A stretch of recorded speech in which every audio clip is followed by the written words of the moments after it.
soo dhawaada maqaayadiina waay waa maasanta inka lacag buu ku leeyahay ishak saaxiibkeeyo adama wax walba bixinaysa of course hey cuntada cunahe haye babe samxa babe doori biso waa jeclahay anigana yaa cunay babe doori biso waa jeclahay anina yaa iga cuni waxayga hee babe kana anika ma cunin taasaa ku cuntee fahiimo babe aan bariisi door waa jeclayno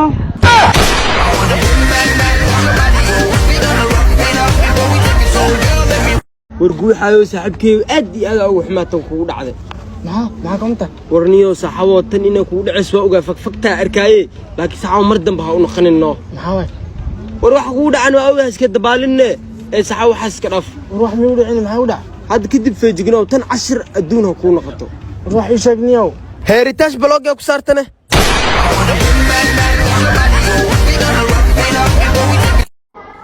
ni xabada ma taagniyo jamu sheegtaan soo iska dhaafaan oo soo sheegaa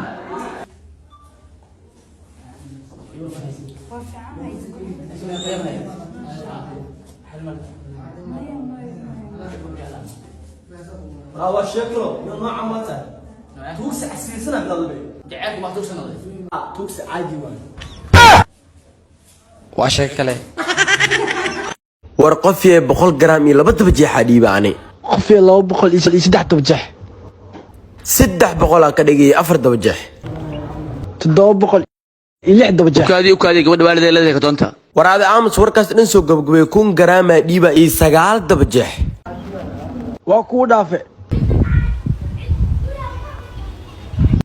hayi waa isku dhajisay waxaya waa laga bixi lacagta dib hee hadda saasta anna waa ka baxay waa ka baxaa waa sheeg kale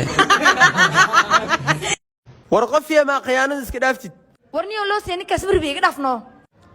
in aad khiyaantid qof daacad ku ah waa sidii adigoo iska tuuray diamond soo naqaatay dhagax aan qiimo lahayn qofna dhalashadaadu ku dhiibaya ubax qofna si aad u dhimato xabiibi macaane kabliyeri haa marwo maxaa u baahneedeen maanta waxaa arta dalbo adaa ku talbanaa सीने से तेरे सर को लगा के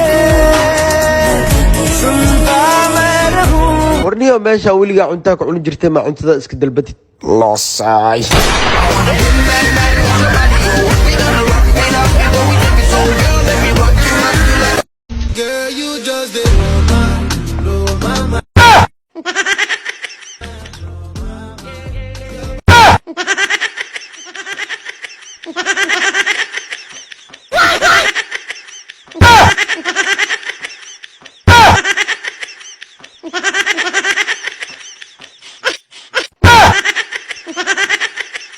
waa sheeg kale